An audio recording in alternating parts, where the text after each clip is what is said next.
Donald Trump is hosting a rally tonight in Michigan, or, well, he was supposed to be hosting a rally in Michigan, where thousands of his own supporters were waiting for him, and yet, instead of showing up, here's the video that played at the venue. Big screen. Including doing Joe Rogan, and we want to just win. So I said, will they understand in Traverse City? Otherwise, I'll be very upset with myself, and I think you will. And it's a Friday night, so we can sit around. We'll do an extra special job when we get there. I think we land in about 2 hours, and we're stepping on the gas, but it's all about winning, and we had to spend some extra time with some people, and lots of people actually. But we are going to do a special performance, and we'll be there, and I think you'll see the plane land and the whole thing, and we really appreciate it. Hope you can stay around. We'll be about 2 hours. I should land around 10 or a little before that. And I appreciate it very much. We're going to have a good time tonight. See you in a little while. Followed, of course, by this video from Trump and Joe Rogan. Hello, world. Hello, world. We just wrapped up a great podcast. We had a good time. I think you'll find it very interesting and enjoy it. So Donald Trump was already an hour late when that video was broadcast into the venue, and then he revealed that he would be 2 hours late after that. It was already 50 degrees outside in northern Michigan, which of course led to an exodus of his own fans for the exits.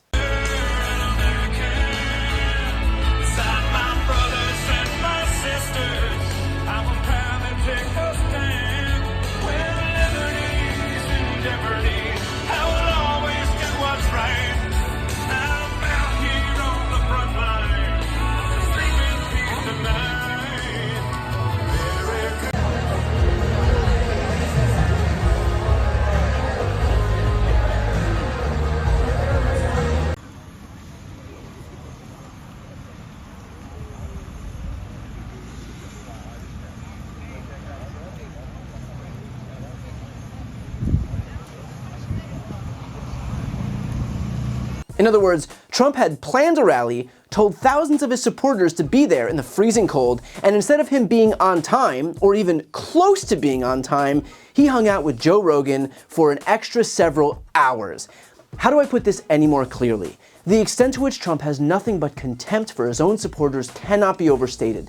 The only time he acknowledges his fans is to sell them whatever junk he's hawking to them. This guy has spent the entirety of his campaign selling straight up shit to them.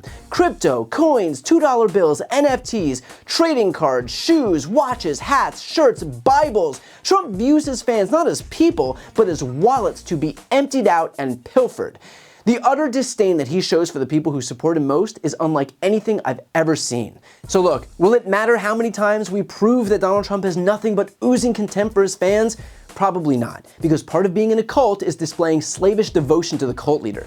But for the rest of us who are willing to believe our own eyes, let this be a warning about what's at stake if Donald Trump takes power. If he's willing to show such contempt for his most loyal fans, the ones who are showing up there in the cold on Friday night, that puts on full display the extent to which he's not running to help anyone but himself. He views the presidency as a way for Americans to serve him, not the other way around.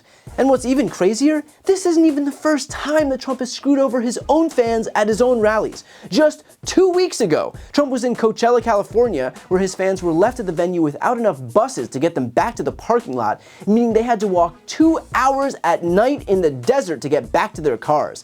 Here's a video that one Trump supporter posted. Look at this. There's chicks that are organizing this that are failing.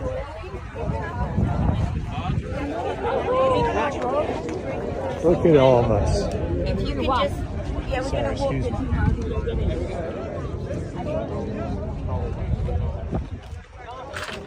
There's supposed to be like 20 buses here, and there's one.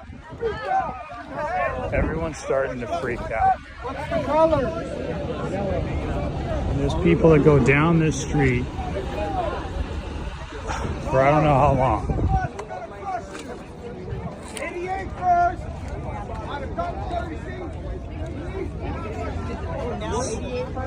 Somebody, and they've been running us around through all the different streets, telling us to go east and then going west and then going east again and then going west, and it's an absolute madness. somebody did something, and we need to get to the bottom of this. Someone needs to investigate this now. Everyone here is stranded. Everyone here is stranded. We're all stranded here. The parking lot is a 2-hour walk. And before that, Trump did it again in Omaha, Nebraska. He wrapped up his rally in Omaha, Nebraska last night. Hundreds of supporters were, though, left behind in nearly freezing temperatures. Sounds like the rapture. For hours with no transportation. You've been left behind. They were bussed in and then left there. Oh, God. Trump departed Omaha on Air Force One around 9 p.m. So he flew out on his presidential jet. Very comfortable in there with That's the refrigerator awesome. And people serving him Eats a up. lot. And he could wash his Big hands Macs. 50 times. After the rally, KFC. attendees began lining up for buses because they were bussed in, Mars so they figured bars. they'd be bussed out, right, to return to their cars. A lot of These Mountain Dew. supporters, many of them were elderly, waited for those Not buses her. to take them to distant parking lots as vehicles tried to navigate through airport traffic. Reports placed the outdoor temperature at 32 degrees, according to the Washington Post. By 10:30 p.m., there were still no buses in sight. Crowds didn't fully clear the rally until 12:30 a.m., 3.5 hours after the president departed. Great planning. NBC, super spreader planning. NBC News has obtained Omaha police dispatch calls from Broadcastify that describe at least 7 people being taken to the hospital due to severe temperatures. A political reporter for the Omaha World Herald posted these last night with the message, if you're waiting on someone who attended the Trump rally in Omaha, it may be a while until they get a bus to get out. One time could be chalked up to an honest mistake, but twice? 3 times? How many more times does he have to leave his most devoted supporters literally stranded before they start to recognize that Donald Trump does not care about them? When he's not hawking straight junk for them to buy, he is leaving them literally stranded in the cold. Trump is not in it to help anyone, not to lower costs, not to add jobs, not to make food more affordable. He is in it for himself. He proves that on a daily basis. At this point, all we have to do is open our eyes and see it. Before you go, just a quick note, if you'd like to see more of my content, which is always free of advertising, sponsorships, and paywalls, please make sure to subscribe to this channel using the subscribe button right here on this screen. And if you'd like to support my work even further, you can grab a copy of my instant #1 New York Times selling book, Shameless, available for sale right now. That link is also on the screen. Thanks so much for watching.